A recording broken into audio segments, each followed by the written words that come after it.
All right, so we're going to be talking about David Jaffe, whatever. Now, David Jaffe, if you guys are unaware who that creature is, he is the man who was part of the initial God of War series. This is him right here, so you can get a better idea. Not as not as good as he was before, but that's besides the point. That was his game. He's friggin' created Kratos and God of War, and before that, it was Twisted Metal. The guy was hardcore, man.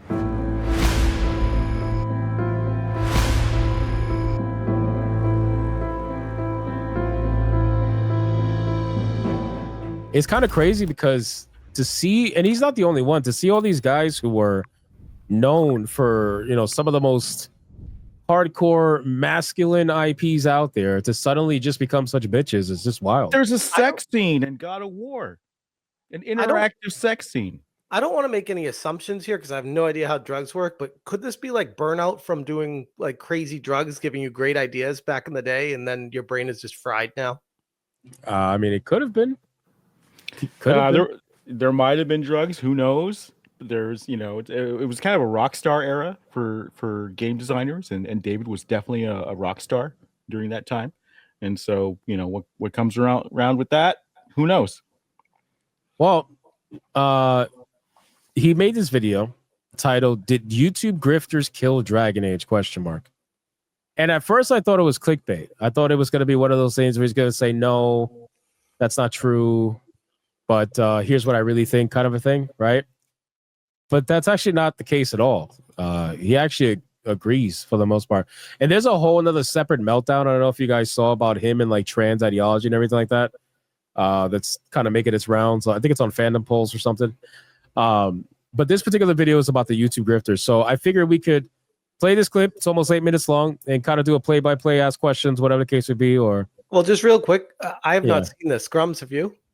No, I've only seen his the tweet about it.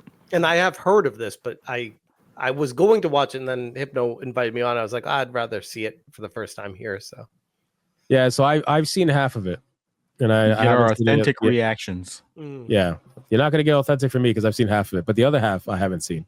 So let's play the clip, and you guys chime in as we go along. Here we go. When you say that the gaming community ruined this game's success, I mean, I don't think that's entirely fair, but I think there is a lot of truth to it. If you're EA, you've got to kind of prepare for the market winds that you're sailing into and all. Really quick, so where's the truth in that?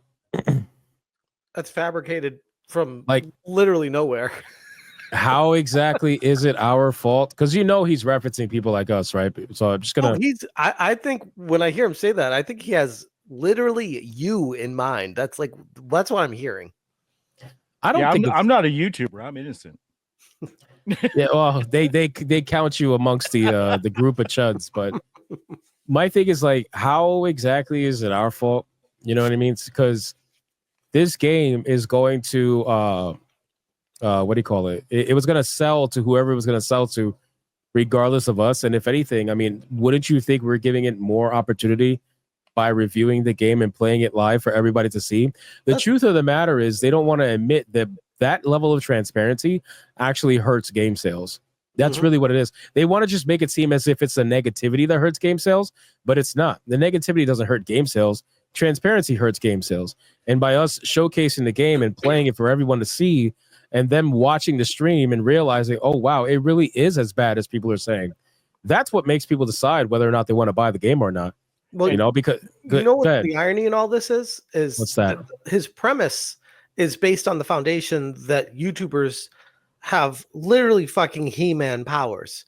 So now all of a sudden we have the power to manipulate and control and wield people, but only if it negatively affects the games that they want to be successful. Because if the game was super successful, then they wouldn't give YouTubers any credit at all. They'd just say the game's great. So I'm just trying to follow the logic just on the premise here. There is none, though, because there's no consistency in the argument. You're going to see that as this video goes on, and in other clips of him too. There's no consistency. Some clips he says that we are a small minority. We're 5%. I think he said we're 5% of the gaming community. So You mean to tell me us 5% of the gaming community is the reason why your fucking game failed? Well, not your game, but you get what I'm saying. Like, well, to be fair, the 3% is making the whole pronoun thing a thing. So, right, but for him, he's including all that in the 95%. So how are we 5% of the gaming community, but then we're destroying games left and right? That doesn't make any sense, bro. And this is why, like, the consistency is just not there. And then in another statement, he'll be like, "Yeah, no, these guys have big followings. You know, they have a lot of eyes on their videos, whatever." So are we small or are we not? Like, I can't keep up with whatever what, suits the argument Mhm. and the point they're trying to make at the time. They will flip. They're fact fluid. They will flip, and whatever fact or interpretation of fact suits them at their time, they will use. And one other thing is that what we're seeing here is really the freedom of information. It's really, I've seen you just do the playthrough, and you're just having fun. You're laughing at stuff, and people are laughing with you.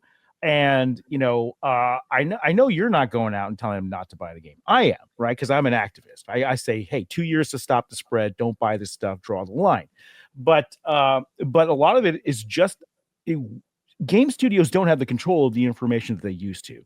But EA got smart with Veilguard, and they did damage control. I don't know if you guys covered this, but they actually restricted the number of review copies during the launch of the game to a much smaller number than normal. And they hand selected people that would be favorable to the game because they knew this was coming, and they really tried to get a different message out there. And we used to control the narrative completely as game studios. If something got printed that Blizzard didn't like, that editor gets a call the next day, literally the next day. And we're like, hey, we didn't like that.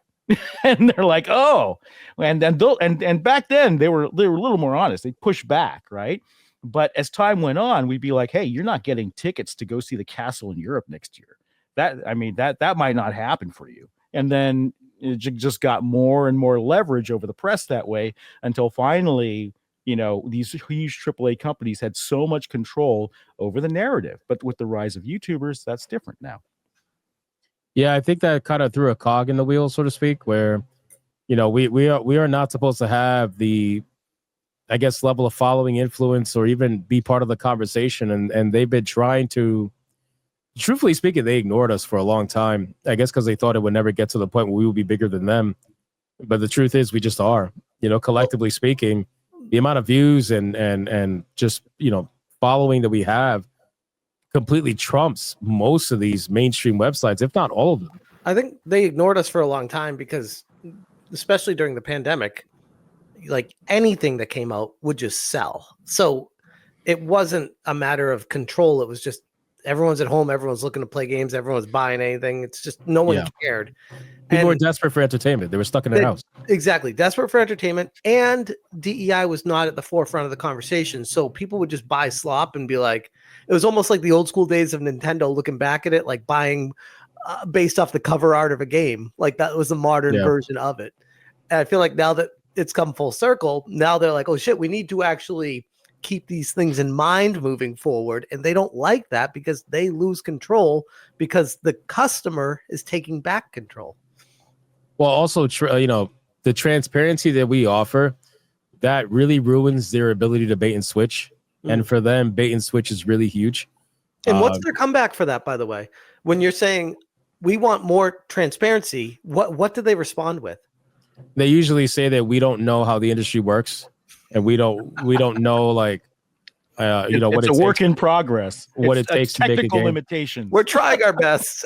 Yeah, it's like you guys just make up conspiracy theories. You have no idea what really happens. You're right, but the only thing we can do is showcase your video game. I love it when they try to use that on me. It's like, well, you just don't understand game development. Like, okay.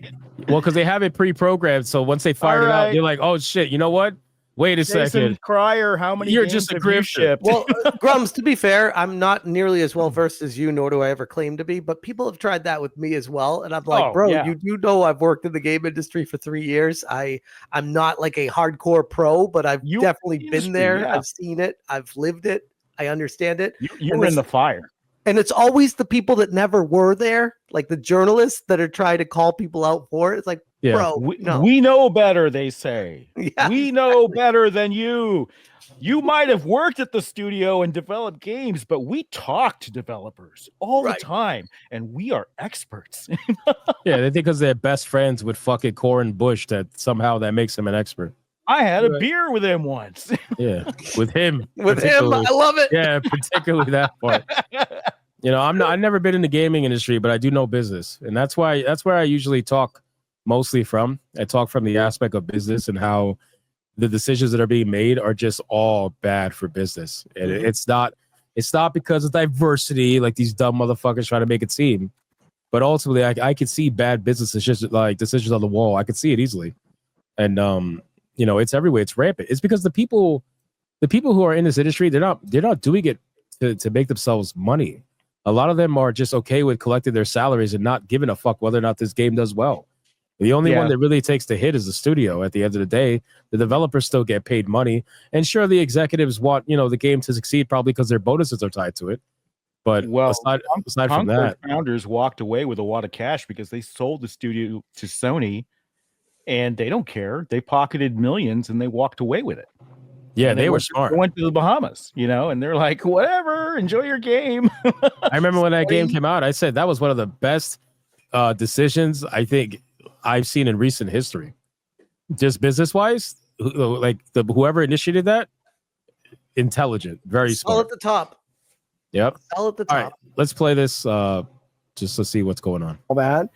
And so they should have been prepared to counter, and they weren't. Really, at this point, all that gaming community that you're talking about has done is they've made it so they've actually made games worse, which is what they say they're trying to not do. Oh, I can't wait to hear because they have the charismatic grifters that make the videos that for whatever reason people. Hey, we're charismatic. Did you hear that? What? We're like handsome and shit.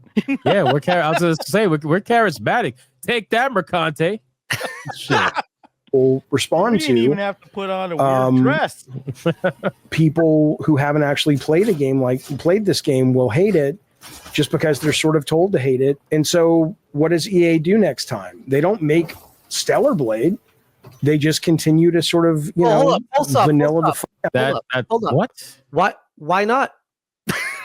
Yeah, why not? Wait, Stellar Blade was made and came out around the time when all this shit was happening. So in all intents and purposes, somebody did make Stellar Blade. And it just wasn't EA. And people say, we want more of this. And they're like, fuck you. Eat our slop.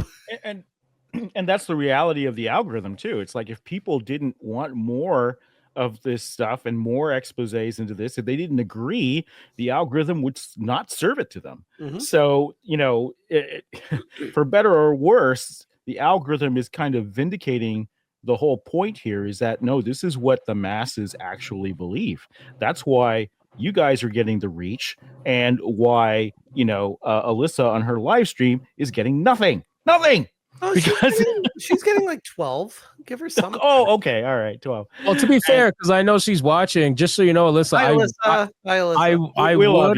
I would have gifted subs to your channel. Like Smash 18 knows. I said in the chat, you don't have anybody that's ever gifted subs to you. You don't have a leaderboard on Twitch. So I was going to give subs to you and be number one on your leaderboard, but you have me blocked, so I can't even do anything on Twitch. She doesn't have me blocked yet, so I can do it. You should. I was going to give you money to fix your roof so I could be on your leaderboard, but you denied me before I even had a chance, so you shouldn't do that, But you know what? Hey, you're consistent though, because just like the games industry loves to lose sales by telling their customers to go fuck off, you did the same exact thing. So there you go. Consistent. I mean, this is how unimportant I look at her. Like she was like, people are sharing with me this morning that she was going live, and I'm like, oh, I actually am interested to see what she has to say. And then I was like, you know what? Actually, I'm busy with covering actual shit, so I didn't even bother. Yeah, I get the same thing too. People message me like, "Hey, Alyssa's live." I'm like, "Bro, I'm filming. Right, I'm recording right now. Like, I don't got time for that."